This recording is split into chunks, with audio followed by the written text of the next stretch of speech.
दाता की call detail मिली है, कुछ न्यूज़ चैनल ने चला के कॉल डिटेल मिली है, तो इसका मतलब फिर पीड़िता का कुछ चैनल द्वारा पीड़िता का ये पहली बार हुआ कि पीड़िता का चरित्र हनन किया जाने लगा, उसके परिवार को दोषी बनाया जाने लगा। मैंने इस पर अपनी बात भी रखी। फिर सरकार उसके अलावा एक और चीज़ आई कि यहाँ तो जातिगत दंगे कराने का प्लान था विपक्षियों का, PFI का 100 करोड़ की फंडिंग हुई थी भीम आर्मी को, फिर मैंने उस पर भी बात रखी। मैंने दावा किया कि अगर 1 रुपये का भी आरोप आप साबित कर देंगे तो मैं राजनीतिक संन्यास ले लूंगा या मुख्यमंत्री इस्तीफा दे दें। आज पहले हाथरस पे बात करें। देखिए, हाथरस में जो चल रहा था आप सब लोगों को पता है, किस तरह से पीड़िता का सही इलाज नहीं कराया गया। फिर इलाज के लिए एम्स बुलाया गया तो एम्स की जगह सफदरजंग भेज दिया गया, वहाँ अच्छा ट्रीटमेंट नहीं हुआ, फिर पीड़िता की डेथ हो जाती है। जो जानकारी के बाद जब पूरी जांच होगी तो हो सकता है कि उसके पीछे और भी कुछ चीज़ें निकल के आ जाएं। जैसे मैंने कहा कि मुझे शक है कि अलीगढ़ से डेड बॉडी को ही जो है सफदरजंग शिफ्ट किया गया हो जनता के दबाव में, आप लोगों के दबाव में, और इसीलिए पीड़िता का शव जो है परिवार को नहीं देखने दिया गया। जिस तरह से मेरी मांग थी कि मेरी क्या समाज की मांग थी कि पोस्टमार्टम दोबारा हो पैनल द्वारा, तो उसमें यह भी साबित हो जाता कि पीड़िता की, लेकिन उसी बीच ADG law and order Prashant Kumar का बयान आया था कि रेप नहीं हुआ, जबकि सुप्रीम कोर्ट की गाइडलाइन है कि वो ऐसी टिप्पणी कर ही नहीं सकते। दूसरी बात, ये कोर्ट तय करेगा हुआ है नहीं हुआ है। जो बातें उन्होंने फैक्ट उसमें रखे कि स्पर्म नहीं था, तो मैंने उसका खंडन किया था कि, और मैं क्या कोई भी लॉयर उसका खंडन करेगा कि रेप की जो परिभाषा है वो अब बदल चुकी है। 2013 के बाद, निर्भया मामले के बाद रेप की परिभाषा बदल चुकी है पूर्ण रूप से। तो उसमें सब चीज़ें हैं, उसमें इंजरी भी है, उसमें और भी बहुत सारी चीज़ें जो कोर्ट के माध्यम से तय होंगी और पता लगेगा क्या क्या हुआ था। उसके बाद एक मीडिया ने परसेप्शन बनाना स्टार्ट किया। ये जो ADG लॉ एंड ऑर्डर का बयान था, ये भी जनभावनाओं को एक तरह से सहमति या असहमति बनाने के, लोगों के अंदर जो है लोगों को गुमराह करने के लिए मैसेज था कि लोगों में विरोध और आक्रोश जो चल रहा था पूरे देश में वो कम हो, लोगों को लगे कि ये झूठी घटना है और दलित इस तरह के काम ही करते हैं, हमेशा आरोप लगाते हैं।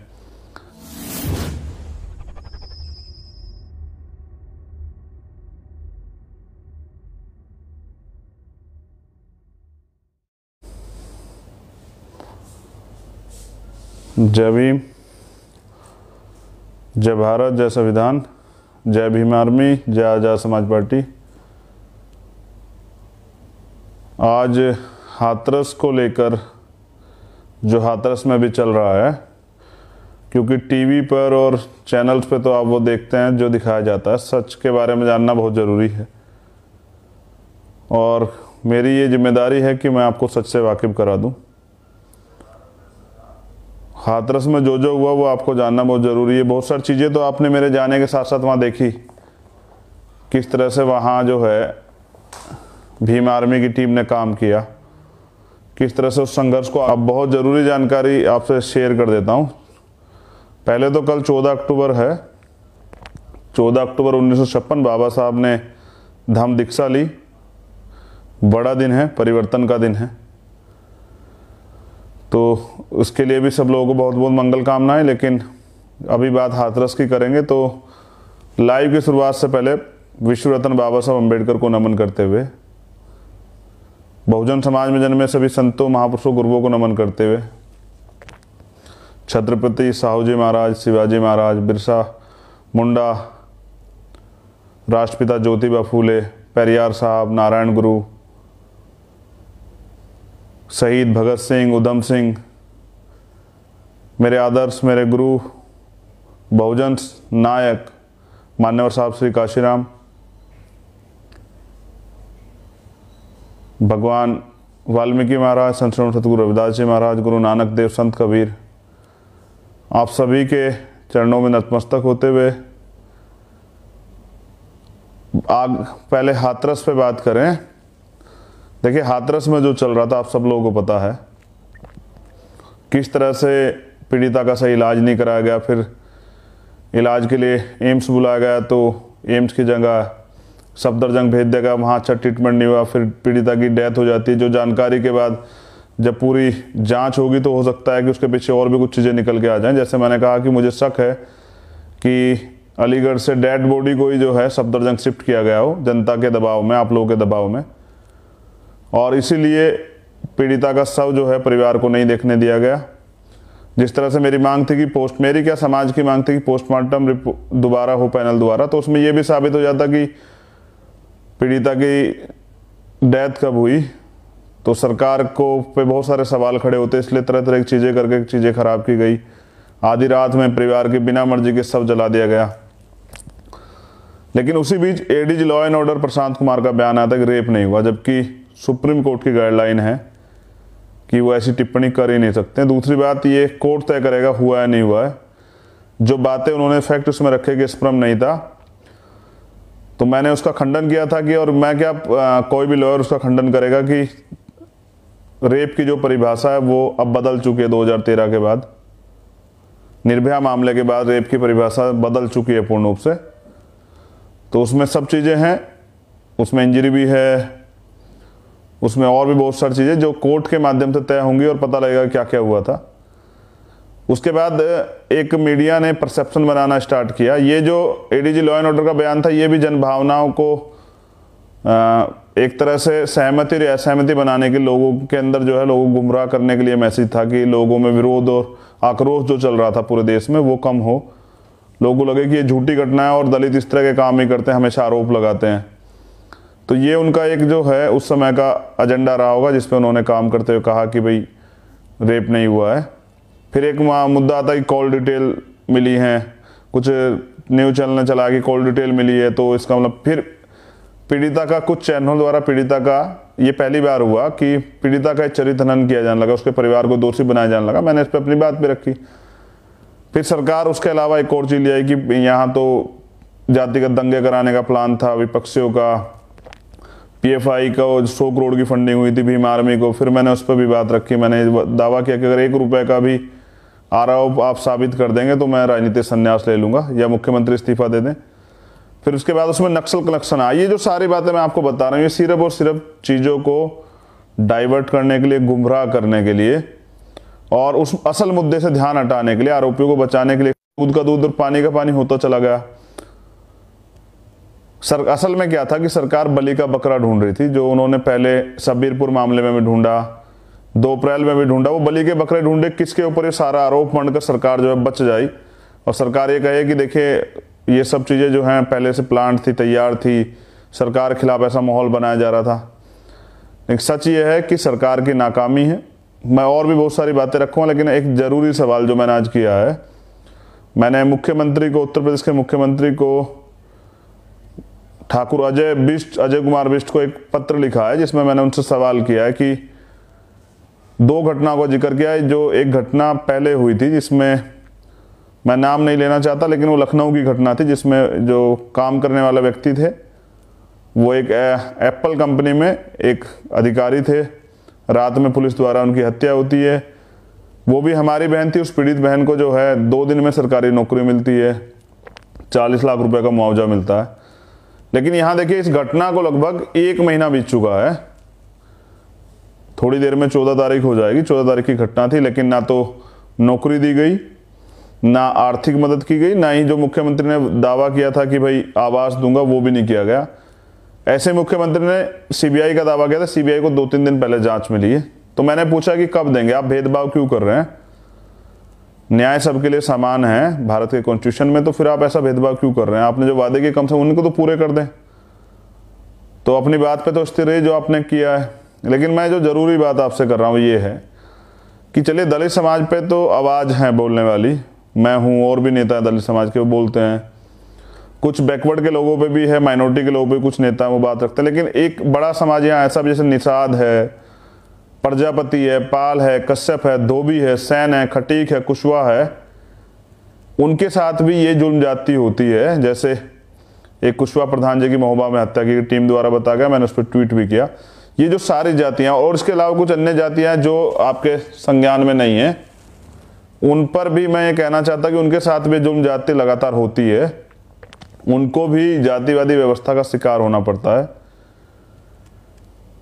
लेकिन उनकी कोई आवाज़ नहीं उठाता, क्योंकि बहुजन समाज में हम लोग जन्मे हैं, बहुजन समाज के महापुरुषों के आंदोलन को चला रहे हैं। तो हमारी नैतिक जिम्मेदारी बनती है कि हम इस आवाज़ को उठाएं और कम से कम इन सभी समाज को सुरक्षित महसूस कराएं, उनके अधिकारों के लिए लड़ाई को लड़ें। तभी बहुजन बनेगा जब हम ये सारे समाजों की लड़ाई को लड़ेंगे, जो बैकवर्ड के लोग हैं, जो माइनॉरिटी के लोग हैं, जो शेड्यूल कास्ट के लोग हैं, शेड्यूल ट्राइब्स के लोग हैं। अब उन पे क्या क्या हो रहा है ये मैं विस्तार से चर्चा करूंगा। पहले उत्तर प्रदेश पर चर्चा करते हैं। झांसी में एक घटना हुई है जो बड़ी शर्मनाक है। चित्रकूट में एक घटना हुई है। चित्रकूट की घटना मैंने ट्वीट भी किया है। दोनों घटनाओं के बताते हैं। एक घटना में हुआ क्या है कि एक बच्ची के साथ 6 से 7 लोगों ने रेप किया।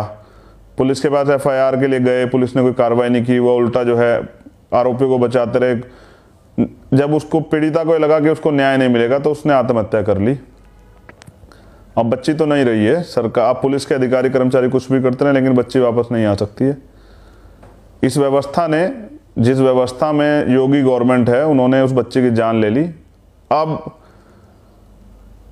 उसका जीवन कौन लौटाएगा? मुख्यमंत्री तो नहीं लौटा सकते हैं, सरकार भी नहीं लौटा सकती, पुलिस प्रशासन भी नहीं लौटा, मैं और आप भी नहीं लौटा सकते। लेकिन ये हो क्यों रहा है? ये इसलिए हो रहा है क्योंकि यहाँ क्राइम बढ़ रहे हैं और मुख्यमंत्री सत्ता में बैठकर जो है अपराधियों का संरक्षण करें। झांसी में एक घटना हुई जहाँ हॉस्टल का जो मामला था, जिसमें जो है एक बच्ची के साथ जो ब्लैकमेलिंग की 10 से 12 लोगों ने रेप किया। लेकिन ये आपका दबाव है और माहौल बना हुआ है उत्तर प्रदेश में। घटनाएं तो हो रही हैं, अपराधियों के हौसले तो बुलंद है, लेकिन सरकार तुरंत, प्रशासन के लोग कार्रवाई कर रहे हैं।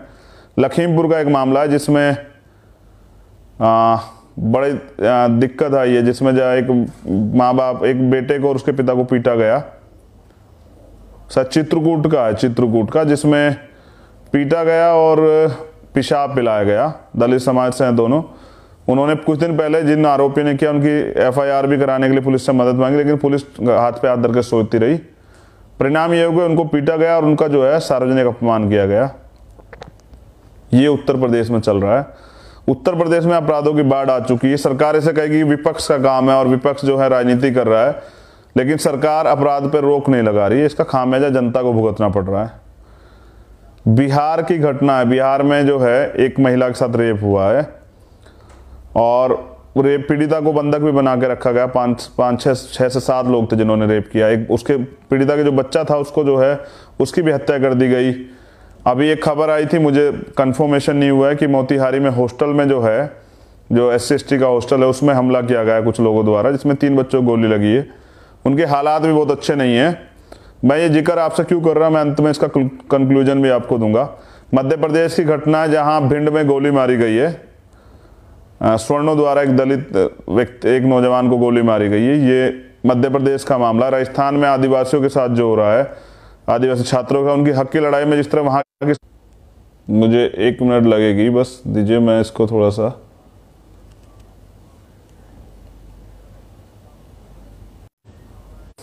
हाँ, वो नेटवर्क की थोड़ी दिक्कत थी तो दिक्कत आ रही थी। तो मुझे, जो मैं आपसे बात कर रहा था कि राजस्थान में जो मामला हुआ है, जो आदिवासी भाइयों के साथ है, जिसमें उनकी मांग के साथ जो है, मांग तो पूरी नहीं हुई, उनको बदले में उनको लाठी मिली है, उनको मुकदमे मिले हैं और बहुत सारे लोग जेल में हैं। ये राजस्थान का मामला। हरियाणा में लाडवा गांव में एक मामला हुआ है। उससे पहले भी 2-3 रेप के मामले हुए थे। झज्जर में एक लाडवा में एक हत्या की गई है। पुलिस के पास जो है पीड़ित परिवार ने अपील लगाई, लेकिन पुलिस ने कोई कार्रवाई नहीं की। बाद में पहले अपहरण हुआ था, फिर हत्या हुई।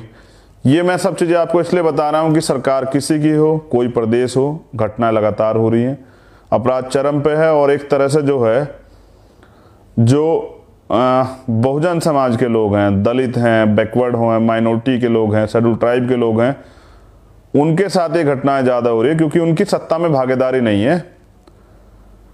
और काशीराम साहब कहा करते थे कि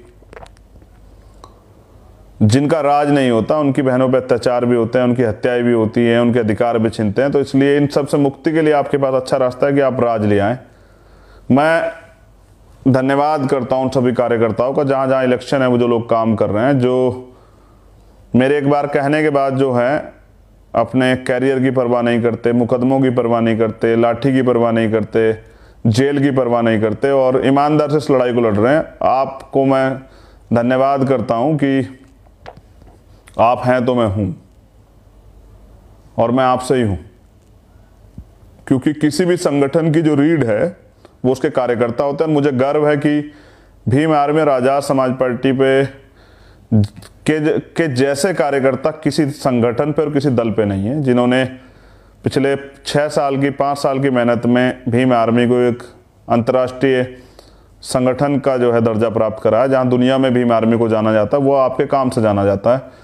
और इस तरह से आज़ाद समाज पार्टी का लगातार काम आगे बढ़ रहा है। अभी बुलंदशहर पे जो टीम लगी हुई है उनका भी सभी का धन्यवाद करता हूँ, नौजवानों का धन्यवाद करता हूँ। जैसा मैंने कहा कि आपने जो ताकत मुझे दी है, जिसके दम पे यहाँ जहाँ इतना भेदभाव है, जहाँ इतने संसाधनों वाली पार्टियाँ सब कुछ है, वहाँ आपकी पार्टी जो है वो भी अपना जो है अपना दम रखती है और अपनी बात कहती है। उसको भी मौका मिलता है, मेन स्ट्रीम मीडिया के लोगों को उनको सुनना पड़ता है, उनकी बात रखनी पड़ती है। तो ये आपका दम है। तो ऐसे तमाम कार्यकर्ताओं को मैं हृदय के से आभार प्रकट करता हूँ। जैसा मैंने कहा कि कार्यकर्ता ही जो हैं संगठन की, पार्टी की रीढ़ होते हैं। आप मेरी ताकत हैं सबसे बड़ी। तो जिनसे मैं बात नहीं कर पाता हूँ या जिनसे बात करता हूँ, सभी का धन्यवाद करता हूँ कि जो ताकत आपने मुझे दी है, जिसकी वजह से आज मैं बड़ी कोशिश करता हूँ कहीं भी अन्याय और उन मुद्दों को उठा के जो है उनमें न्याय दिलाने का प्रयास करूँ, चाहे ट्विटर के माध्यम से, फ़ोन करके, चाहे वहाँ फिजिकली जाके, और जहाँ मैं नहीं जा पाता वहाँ आप लोग जाकर जो हैं इस कमी को पूरा करते हैं। तो ऐसे सभी कार्यकर्ता पदाधिकारियों को बहुत बहुत धन्यवाद, आभार। लेकिन एक ज़रूरी बात आपसे मुझे आज कहनी है, चाहे देश का कोई प्रदेश हो, लेकिन जुल्म जाति अत्याचार कम नहीं हो रहा है। इसे आप रोक सकते हैं, इसे आप ख़त्म कर सकते हैं। हम बाबा साहब डॉक्टर अंबेडकर जी की संतान हैं, उनका खून है। उन्होंने इलाज किया है, जैसे उन्होंने इलाज किया था कि रानी का पेट काट चलाऊं, अब राजा जो है आपकी वोट से तय होगा। इन सारी बीमारियों का एक इलाज है जिसको सत्ता कहते हैं। मान्यवर काशीराम साहब ये कहते थे कि बाबा साहब ने कहा, पॉलिटिक्स द मास्टर की, सभी तालों की चाबी है सत्ता। अगर सत्ता आपके पास है तो आप परिवर्तन कर सकते हैं। और काशीराम साहब ये कहते थे कि आपको जो तमाम परेशानियां, चाहे रोजगार की हो, चाहे पढ़ाई की हो, चाहे वो हेल्थ की हो, चाहे और किसी तरह के अधिकारों की हो, चाहे सुरक्षा की हो, ये तमाम तरह की जो परेशानियां हैं, उसके लिए जिसके लिए आप रोज परेशान होते हैं, सुबह शाम सोचते हैं ये कैसे होगा, वो कैसे होगा, अगर आप वोट की वैल्यू को समझ के सत्ता में स्थापित हो जाएं तो वो दिन दूर नहीं कि अपनी सारी परेशानियों को आप हल कर सकते हैं। ये जो तानाशाही सरकार उत्तर प्रदेश में पिछड़ों पे, मुसलमानों पे, किसानों पे, मजदूरों पे जुल्म करने वाली केंद्र की सरकार और उत्तर प्रदेश की सरकार का भी अंत होगा।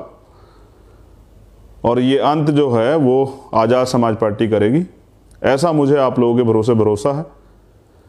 मेरा ये दृढ़ विश्वास है कि अगर आप ईमानदारी से और अपने लक्ष्य को, गौर से सुनिए, अपने लक्ष्य को, अपने गोल को आपस के विवाद में ना पड़ के, आपस के किसी तरह के लालच में ना पड़ के, किसी की बातों में ना आके, अगर आप अपने गोल पे लक्ष्य निर्धारित हो जाएं, आप अपने लक्ष्य को तय कर लें कि हमें उत्तर प्रदेश में सरकार बनानी है और हमें अन्य प्रदेशों में भी सरकार बनानी है और हमें देश में भी सरकार बनानी है, आप ये तय कर लें, आप लक्ष्य बना लें कि किसी भी कीमत पे हमें आपस की लड़ाई, आपस के किसी तरह के आपस के मुद्दों में ना पड़ के सिर्फ अपने गोल पे जो है अपनी मछली की, जैसे आंखें जो है अपनी मछली की तरह, जैसे जो लक्ष्य होता है उस पर केंद्रित करनी है। तो मुझे ऐसा लगता है कि वो दिन दूर नहीं कि आप लोग सत्ता में होंगे, और जब आप लोग सत्ता में होंगे तो ये तमाम तरह की जो बीमारियां हैं इनका परमानेंट इलाज हो जाएगा। जैसे जड़ कहते हैं ना, जड़ से इलाज। तो मुझे भरोसा है कि आप लोग कर सकते हैं। मुझे कल एक छोटी बहन ने पूछा तो कि आप युवाओं को क्या संदेश देना चाहते हैं। मेरा संदेश यही है कि आप मुझसे सीख सकते हैं कि अन्याय अत्याचार के खिलाफ कैसे लड़ना है, हक के लिए कैसे लड़ना है, किस तरह निडर होकर जो है बिना किसी स्वार्थ के समाज के को न्याय दिलाने के, समाज के अधिकार सुरक्षा करने के लिए हमें संघर्ष करना है। ये आप मुझसे सीख सकते हैं। किस तरह से आपको बहनों के स्वाभिमान की सुरक्षा करनी है, किस तरह से आपको बहनों के साथ कंधे से कंधे मिलाकर खड़े होकर उनको एहसास कराना कि वो अकेली नहीं, हम सब लोग उनके साथ हैं। तो मुझसे आप यही सीख सकते हैं किस तरह से आप छल कपट की, धन बल की राजनीति को त्याग कर ईमानदारी की, उद्देश्य की, मुद्दों की और अपने महापुरुषों के आंदोलन को आगे बढ़ाने की राजनीति को जिंदा रख सकते हैं। किस तरह से आप ना रुकते हुए, ना झुकते हुए, ना बिकते हुए इस समाज में जो है एक पहचान बना सकते हैं। ये आप मुझसे सीख सकते हैं। लेकिन मैंने जैसा कहा कि मुझे भरोसा है, जैसा भरोसा आपको मेरे ऊपर है ऐसे मुझे भरोसा आपके ऊपर है कि आप आने वाला कल हैं और आप इस देश में बहुजन समाज को दोबारा सत्ता में स्थापित करेंगे मान्यवर काशीराम जी का सामाजिक परिवर्तन, आर्थिक मुक्ति का आंदोलन, बाबा साहब का जो सपना था कि बहुजन समाज शासक बने, उसको पूरा करेंगे। ऐसी मेरी बहुत बहुत मंगल कामना। मैं फिर सभी कार्यकर्ताओं का, पदाधिकारियों का, अपनी बहनों का, माताओं का आभार प्रकट करता हूँ। ऐसे ये प्यार और आशीर्वाद बना के रखिए और ऐसे ही संघर्ष करते रहिए। आप जान लीजिए कि एक सीधी लाइन में बात कही जाती है कि जितना मजबूत संघर्ष होगा, जितनी कुर्बानी होगी, उतनी सफलता होगी। तो इतनी शिद्दत से जो आपने आज तक काम किया है, इतनी मेहनत से जो आपने काम किया, इतनी ईमानदार से जो संघर्ष युवाओं ने किया है, उसको मैं सलाम करता हूँ। मेरा नीला सलाम आपको। मेहनत इतनी चुप्पी से करो कि सफलता शोर मचा दे। इसी बात के साथ मैं आपसे जो है आज के लाइव को ख़त्म करता हूँ। नज़र बना के रखिए सभी मामलों पे, क्योंकि सरकार आपको न्याय नहीं देगी। और अगर सवाल नहीं करेंगे तो मुझे लगता है कि अन्याय जो बढ़ रहा है वो और बढ़ जाएगा और न्याय की जो आवाज़ है वो दब जाएगी। तो सभी चीज़ों पर ध्यान बना के रखिए, मीडिया से लेके कोर्ट के ऑर्डर से लेके सब चीज़ों पर ध्यान बना के रखिए, क्योंकि अभी आप सत्ता में नहीं, जिस दिन आप सत्ता में होंगे मुझे लगता है कि फिर जुल्म, जाति, अन्याय जड़ से ख़त्म हो जाएगा। जय भीम, जय भारत, जय संविधान। और 14 अक्टूबर 1956 की, जिसमें तथागत बाबा साहब ने, परम पूज्य बाबा साहब ने धम्म की दीक्षा ली थी, उसकी बहुत बहुत मंगल कामनाएं सभी लोगों को।